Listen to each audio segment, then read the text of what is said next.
Hello everyone, it is Joe here from OmniPoke, the channel that brings you guys everything Pokemon. If you're looking for a place to find PTCGO codes, you can go ahead and check out the Poketown store. You can even go ahead and use a 5% discount code OmniPoke on your orders. For today's video, we're going to be kicking off the Cosmic Eclipse deck analysis. Obviously, we don't have the cards just yet on PTCGO or in real life, so we're going to be going for a handful of these sort of quick slideshow videos where I'm going to be going through the basic concept of the deck and then go through the list itself, talking a little bit about matchups that I expect to be popular coming into the new set, and then we will be giving my closing thoughts on the archetype. So we're going to be kicking things off with Silvally Volcarona. I think this is a pretty hyped archetype and one that I'm really excited to start testing in person because it's sort of harping back to Decidueye. It's the spiritual successor. We now have a similar sort of pinging style effect in this Volcarona GX, and that's just a really cool play style, being able to have control over your opponent's board in such a way with these abilities that we've seen from Decidueye in the past be very successful. So I'm hopeful this archetype will be very strong and also quite a fun one as well. So let's get into that basic concept. And it's really just all around this Volcarona's ability. You are able to discard a fire from your hand, and then you can put 2 counters on one of your opponent's Pokemon in any way that you like, which is pretty awesome. So you're just trying to set up math, be it on setting up tag teams or regular GXs for knockouts with your attacks, or so that you can knock out things that are trying to evolve up, or just set up things like Jirachis over a number of turns with all these pings. That's the whole idea. We also get a great new supporter from this set, Red&Blue. It's going to join Welder in this deck specifically because we have fire energy at our disposal to give us like essentially 7 outs to Welder, which is really awesome. Obviously, there's the big headache that you see a lot of the time with a regular abilities art. When you like miss Welder, it feels really rough. Well, here we have Red&Blue to give us additional outs to get energy acceleration from the deck now, which is really awesome. It's actually really great that it's from the deck rather than from hand, because it means that all the fires that are in your hand at the time can then just be used for the Volcarona ability already. So Red&Blue really awesome at getting our attackers set up in the first place, and also like conserving the hand as well, which is really awesome. Silvally is going to come in as a new partner as well for this deck. It has that ability of Octillery, basically, Abyssal Hand. So that's going to be really nice for topping up our hand size, making sure that we can draw into more things like Fire Crystal and whatnot, so that we are getting the maximum value from Volcarona for the majority of the game. And also we have a few other options with Silvally as an attacking threat as well. So these seem to be a really nice combo, and yeah, it's been pretty successful in Japan, so I'm hopeful that it can do the same here. Let's start off with the Pokemon. I've tried to take screenshots from the Bulbapedia page for the new cards that we don't have translations for in English just yet, so do bear with me, but I'll go over it now. We're starting off with a 4/4 line of Volcarona. The new Larvesta is slightly better than the one we currently have, just it can do 10 for 1 energy, but it's really not that big a deal. But here is that Volcarona. Scorching Bomb is the name of that ability. Discard a fire from hand, put 2 counters on one of your opponent's Pokemon. Very simple, very powerful. We also have the Backfire attack for 2 fire and a colorless. You do 160 and return 2 fire energy from this Pokemon to your hand. It's not ideal that you're returning energies to your hand, but it does open up the door for you to do more Volcarona damage with its ability the following turn, which is pretty reasonable. So that's at least something. 160 is a really nice number. Seeing as though we get Great Catcher in this set, picking off Dedennes freely is just really, really awesome, allowing us to set up damage on the bench as well at the time. So imagine you have, like, maybe in a good case scenario, let's say you have 3 Volcarona GX in play.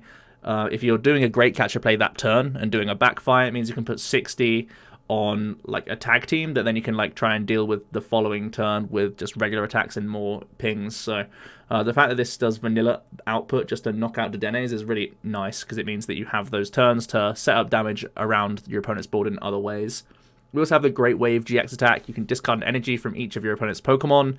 It's rare that you'll use this, I would say. It's normally just used to like buy yourself time, like whether it's because you've missed Welder or missed Red&Blue or something like that. It could be something you go for, but I don't think it's all that necessary unless you are trying to make some funky plays happen and sort of ruin your opponent's setup for a turn to just give yourself more pings with Volcarona. But we do have better GX stack options in here, in my opinion. And it's really down to this Silvally line that we're playing. We're playing 4-type Nulls and a 3-1 split of the old and new Silvally. So the new Silvally is kind of the focal point here. As I mentioned, Disc Reload is the same ability as Abyssal Hand that we've seen from a previous Octillery, allowing us to draw until we have 5 in the hand. Obviously very good. We have a lot of insta-playable discarding cards. Obviously every fire energy that we draw into can be used with Volcaronas to get rid of them. We have fire crystals that can then be like used again with Volcarona or like with Welder and whatnot. That's really awesome. Great catch can lower our hand size. So we have plenty of ways that we can lower our hand size naturally, and then Disc Reload can top us up quite naturally. Quite often you'll try and get 2 of these set up in the game, I would say, because you're going to be sort of going up, down, up, down, up, down with your hand based on how you're trying to like play the turn out. But in general, these just really help you throughout the game to make sure you have enough fuel and are taking full advantage of Volcarona's ability, basically. It does have 2 attacks of its own. For 2 colors, you do Buddy Brave, 50, and if you played a supporter from your hand during this turn, 70 more damage. 120, not the best, but it's normally enough to knock out most non-GXs. Obviously, like evolving stuff is always in range. We have Volcarona, which can add on damage counters against things like Giratina and Hoopers and all that sort of stuff, which is nice. So that's something to bear in mind. Oftentimes the Buddy Brave will be live because we have Red and Blue that can just get the Silvally into play in the first place. We also have Welder we can do on this card, which is also pretty nice. So that 120, nothing to sniff at, and it's just pretty reasonable output overall. I think it's the better attack when you're up against non-GX decks than using Volcaronas, because the Volcarona backfiring literally forces you to keep finding Welders, whereas the Silvally doesn't make you do that, so that's definitely something worth noting. We also have the White Knight GX attack. If your opponent's active as an Ultra Beast, that Pokemon is knocked out. Very simple text, but also very effective when you are up against Ultra Beast style decks.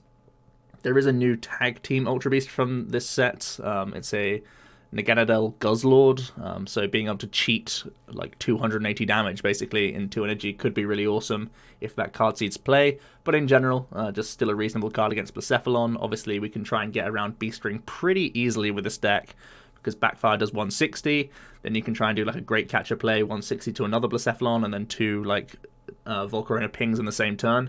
Basically means you'll always be getting around Beast Ring if you can help it, so you don't really need the White Knight GX attack, but it can be like the finishing move after you've done those sort of ping plays and got around Beast Ring, so that should be pretty easy for you, but definitely a nice option to have in here. And then we are playing 1 copy of the old Silvally, the Gyro Unit Silvally. It gives you that small upside of giving basic Pokemon free retreat for you, which is pretty good. It means that you have a nice pivot. Oftentimes, like I said, you're relying on Disc Reload to like up your hand size. You're seeing how much you can draw into in terms of the value you get. So having that extra bit of knowledge just by promoting a Dedenne for free, knowing that you can just pivot out of it whenever you need to once you've made decisions later in the turn, that's always pretty nice. Also good against things like Pidgeotto Control trying to trap you sometimes, because you can attack with like all of your stage 1s. It just means that things like Dedenne doesn't get trapped, which is a minor upside, I guess. He comes with 2 attacks as well. Turbo Drive doing 120, and you can attach an energy from your discard pile to one of your benched. You'll basically always have energy in your discard pile with this deck, just because of the amount of times you'll be using Volcaronas. And 120 again, decent vanilla output for 2-shotting tag teams with the help of Volcarona, which is pretty reasonable, and it can get you a little bit of extra energy acceleration if you need to. But the main reason I have him in here is for Rebel GX, doing 50 for each of your opponent's Pokemon on the bench, which is really nice. It's really trying to just punish wide boards, and again, with things like Volcarona, you can just set up damage perfectly, so then you can like Welder attach to this Silvally out of nowhere, and suddenly you're getting like a huge one-shot. It feels like the deck is sort of really in need of a good GX attack option that you can do every game, and this one seems to be fantastic against tag teams. I feel like tag team matchups would otherwise be a little bit awkward, but this one Silvally gives you a lot of firepower just to push through them all at once, even if you've not been able to manage early Volcaronas, so this definitely seems like a nice card to add into the deck. From there, we just have 1 Ditto Prism Star, pretty obvious when you're playing 2 stage 1s. We have 1 Victini Prism Star for that Infinity attack. Doesn't quite get the same sort of reload in terms of damage like raw output that you have in things like Abilities Ard when they play 18 energies. We play a lot less in here, but still a really nice option just for reloading those energy cards to make sure we have enough to get through the game with Volcarona. Also, it's a non-GX that can uptrade at times, definitely against a regular GX Pokemon, and also with the help of Volcarona, it can be doing a lot. And then we have 2 copies of Dedenne, just for Dedenne changing and making sure that we can get into decent opening hands. We don't have great ball search for the Larvestas and the type Nulls, and it's definitely our priority to get these into play as quickly as possible and get plenty of them down. So oftentimes you'll have to go for a Cherish Ball Dedenne change, and that will get you access to more Larvestas and type Nulls. That's the hope, at least, because our Turn 1 supporters aren't that great. Like Welder only drawing us 3 cards isn't great, and also, of course, Red and Blue not going to be fantastic for you either. So Dedenne change is going to be an important role for those opening turns to make sure we can get a lot of basics down. We move on to the trainers. 1 Pal Pad to reload our Welders. Obviously, Volcarona forces you to find more Welders turn by turn, which is just pretty obvious, and just bouncing back from knockouts, because we're not the most tanky Pokemon in the game right now, with tag teams roaming around with silly damage output. So Pal Padding back Welders seems pretty nice to me. We are playing 3 copies of the new Great Catcher. I think this is a phenomenal card, and this deck takes advantage of it very well, especially because Silvally benefits from when you're like lowering your hand size. So this card forces you to discard 2 from hand and then switch one of your opponent's bench GXs or EXs with their active. Really huge deal. I've already mentioned how important it is with Dedenne, because Volcarona already does 160, but in general it's just finishing things up or dragging up Pokemon that they're trying to power up in the back.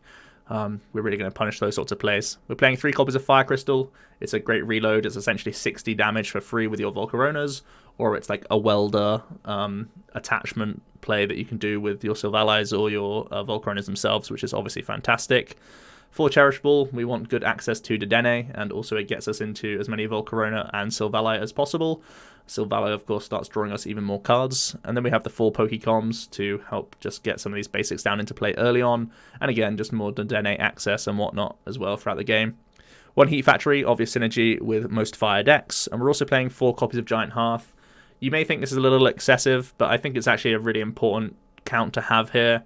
We're very hurt by Power Plants, and we're also pretty annoyed by Chaotic Swell as well. So I think the way the format's kind of going, I really like decks that need important stadiums to like really max out those counts, and there'll be plenty of decks out there that just don't play stadiums now because they basically can't keep up. If people want to play Chaotic Swell against you, you just won't be able to like get away with playing like a 2 count of stadiums anymore. I feel like you've kind of got to go all in or just say no to stadiums in your deck, and you really have to choose which one's most important. But I think just because Power Plant's such a big deal as well, and people do have that Power Plant stamp combo against you, I think having 5 stadiums in a similar way to how Mewtwo plays is just going to be really important. So just having a lot of outs of that sort of stuff is really nice. The good thing about Volcarona is, in terms of stamp, you can set up numbers for you to like finish off later. You don't need to necessarily take the prizes all at once.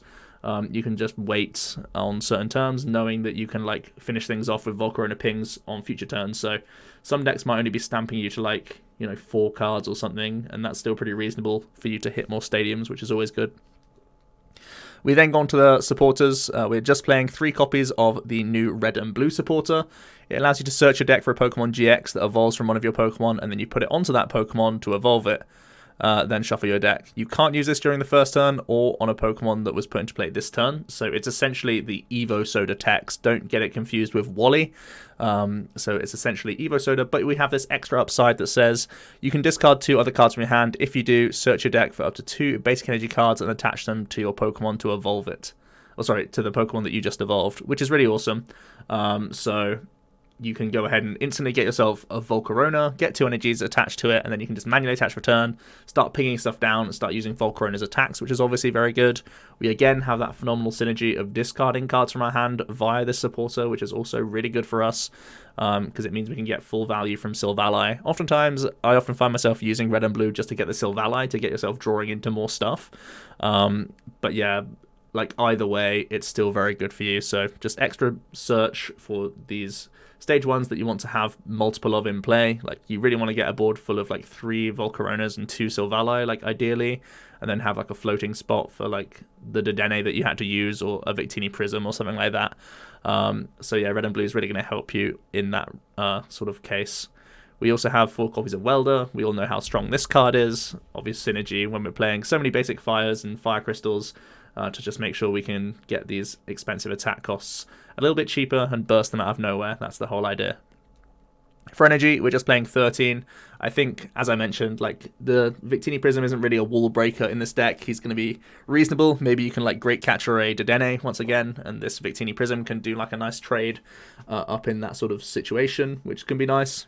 But in general, it's just to reload these fires to make sure we have enough fuel to get through sort of healing decks or some other decks that could be a little bit more awkward. So yeah, 13 is plenty to play with our Volcaronas, have plenty to like discard and make sure that we're getting pings each turn, and hopefully we're using disc reload to draw into these a bunch of times. That's the whole idea.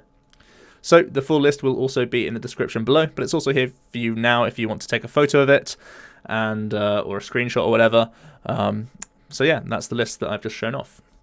We then go on to the tech options. Honestly, I sort of went for a very vanilla build of this deck, but I can definitely see there being a bit more creativity going into it. I really do think that because this deck needs to get multiple stage 1s set up every game to fulfill its strategy, you don't want to fill the deck out with too much stuff, but potentially adding in something like 1 Reshiram and Charizard wouldn't go amiss, seeing as though you're already playing a bunch of Welders.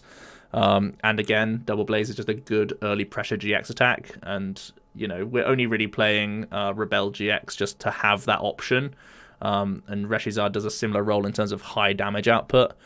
There's also the option to have Mega Lopunny and Jigglypuff GX. Again, they're a fully colorless attacker. We're playing Welder. Why not try and squeeze one of these into the list? Because again, you can punish these decks that are also pretty setup reliant. And if they're playing a bunch of Dedennes and whatnot, you can really punish them with the low puff jumping balloon attack, which could be pretty cool for you. For a few trainer cards, I've thought about adding in Pokegears to have extra access to Welders a lot of the time. Oftentimes it does feel like we're just Dedenne changing on turn 1 and not really playing any supporter, unless you just get into a Welder, which is pretty fortunate for you. So just trying to maximize that sort of Welder turn 1 could be pretty appealing with the Pokegears. And then there's also the option of playing Reset Stamp. Right now I'm not playing any of those sorts of cards because, again, I'm fully committing to the disc reload ability and trying to make it as strong as possible. So Reset Stamp is one of these cards that, like, whenever you draw it, it feels like you just have to play it because you want to draw more cards off of Silvally anyway. So either you'll end up discarding this card or just like playing it when it doesn't give you good value, because we're so combo orientated by like having to find fires every turn that you can't really hold on to any cards in your hand as much as possible. You want to like lower it so it can go back up with a disc reload and then go from there really. So Reset Stamp doesn't seem like a card that you can sort of hold on to for the perfect moment. There's also the opportunity to go further down the Silvally route and add in some extra synergistic cards for them. Something like Triple Acceleration Energy can give you a bit of relief from missing Welders on certain turns, even if you just played 1 or 2 copies of this card. Again, it could really help out with like turbo striking things or going for that Rebel GX attack. Obviously also works with the regular Silvally as well, just the one that does 120. So that's also pretty reasonable. And Water Memory could also be a great tech card for some fire-based decks. Obviously, there's like breaks in Charizard coming out. There's regular Reshizard. There's Greenzard. There's all sorts of fire decks out there. There's obviously Mirror as well, where this could be pretty reasonable. So if you think those are going to be popular, you can try and make the space for 1 Water Memory, and I don't think that's a bad decision at all. Onto the matchup overview, I've tentatively said Pikarom to be a difficult matchup. When I put this as a cross, I think my main concern was just getting judged on turn 1, especially like going second. If a Pikarom just judges you, you've got to find your way into Dedenne change, and even if you do, like, it's so unlikely that you'll get multiple Larvestas down, and Larvestas really need to like swarm the board early for this deck to have a good showing and really start putting its strategy on against the opponent, because otherwise you'll just have a random ping here and there with the Volcarona and it's never really that strong. I think about Decidueye, where really it needed to get like 3 Decidueyes up a lot of the time, unless it was the Vileplume build, which was just much more disruptive. So in this sort of deck, you want to get multiple Larvestas down as quickly as possible, and sometimes judging you will just like stifle that, especially if it's before the access to Silvally. So I think that's the reason why I was kind of tentatively saying Pikarom will be awkward. I also think Gardevoir Sylveon will be awkward as long as they put in the ability Fairy Charm. That's obviously something that we can't really get around right now. There isn't any Guardians really playing Ability Charm currently, but it could easily be an adaptation that they go for, and it might mean that we have to try and add in something like Lysander Labs into our own list to get around Guardian a little bit easier. We do have the Victini Prism, but that's kind of like a one-time deal. You could also think about adding in, again, like the Reshizard to help out in that matchup, or possibly like a Turtonator or some other attacker that can help you get around that if you really do respect it and if you think Guardian will make the change towards Ability Charms. That's the same reason why I think the Alolan Ninetales deck coming out from this set, the one that's based on a bunch of Fairy Charms that's going to play, like a bunch of tools that it just tries to discard, basically like a New Age Rotom, they will almost definitely be playing the ability Fairy Charm, and that's going to be a problem for you for sure. I also think Baby Blacephalon will be a little bit awkward. It feels like their hit points is just at that annoying state where you're not really getting enough value out of your Volcarona for the most part, because you'll normally just be like knocking out the active, and like even if you're trying to set up a benched Blacephalon, it's normally that they'll just like attack with that one and you'll have to just go through it regardless, so they'll probably just be getting up trades and you don't really get much value out of your Volcarona pings throughout the game unless you're doing it on something like a Pheromosa that they play a one of or something that can give you like a random up trade at a good time. But you probably can't get around B-Strings. We don't play any hand disruption, so you can't really stop them just going like Fiery Flint, Fire Crystal, like game basically. So we don't have enough disruptive elements to really get around Baby Blacephalon, but outside of that, I feel like we have a lot of good matchups for like the mainstream stuff. I feel like you can compete with tag teams just because of this extra burst damage that you have with the Volcaronas a lot of the time. You have a lot of consistency to get around Reset Stamp, and you have a lot of consistency to get around Power Plant as well, as long as you're playing carefully around Stamp, just because you have these Volcarona pings that you can hold off on knockouts on certain turns, knowing that you can take them in future. So I think that's pretty cool. This also could pose a threat to Pidgeotto control for sure, just because we're playing 5 stadiums, we can get around Power Plant a good amount of times, and you have a lot of like spread potential against Pidgeotto control. This can be a deck similar to Malamar that just doesn't take any prizes against them at all, and is just pinging as many Pidgeottos as possible, and then all in one turn you'll remove all of their Pidgeys at once, knock out the active, and just see what sort of answers they have to that, and usually they can't draw many cards and it's going to be rough for them. So it's a potentially awkward matchup for Pidgeys, which I think is really good for the game actually, because Pidgeotto control gains that Bryson Man supporter, which is otherwise very, very scary. So for that reason alone, I'm really happy to see Volcarona come back into the format in a big way, which is pretty cool. You can see on the right side, all the decks that I've starred are the decks that I'm going to be profiling that are like brand new archetypes, and then everything else on this slide is going to be decks that I'm like updating for the new set. There also might be extra decks that I'm going to profile as well. I just haven't got around to like theory crafting lists just yet, so do bear that in mind. Also, let me know if there's any deck that I'm missing from this list that you guys want to see as well. Get it down below and I'll make sure that I can add it to the next sort of matchup overview and make sure that I have it in my mind for producing new decks as well. So definitely something that's going to be relevant. I've actually just noticed the Quagnag's not on here, so that's something I'll have to add. Maybe a handful of other decks as well that I will add on to this overview. So yeah, just out of curiosity, like Quagnag's probably a hard matchup for you, I'd say, outside of you just wrecking their basics early. Like if you go first, you can wreck enough basics that they don't really get going, but I think that matchup could be awkward. Potentially not as awkward as I'm thinking, just because Silvally is at the very least not weak to water, but yeah, we'll see how it goes. But yeah, let me know what decks I need to add to this slide so that you can get more content in the future. For my closing thoughts of this archetype, Decidueye was pretty broken, and that guy was a stage 2. Yes, oftentimes it had Forest of Giant Plants, but there's so many other issues with stage 2s, like you had to find things in the correct sequence. It just took up a lot of deck space physically.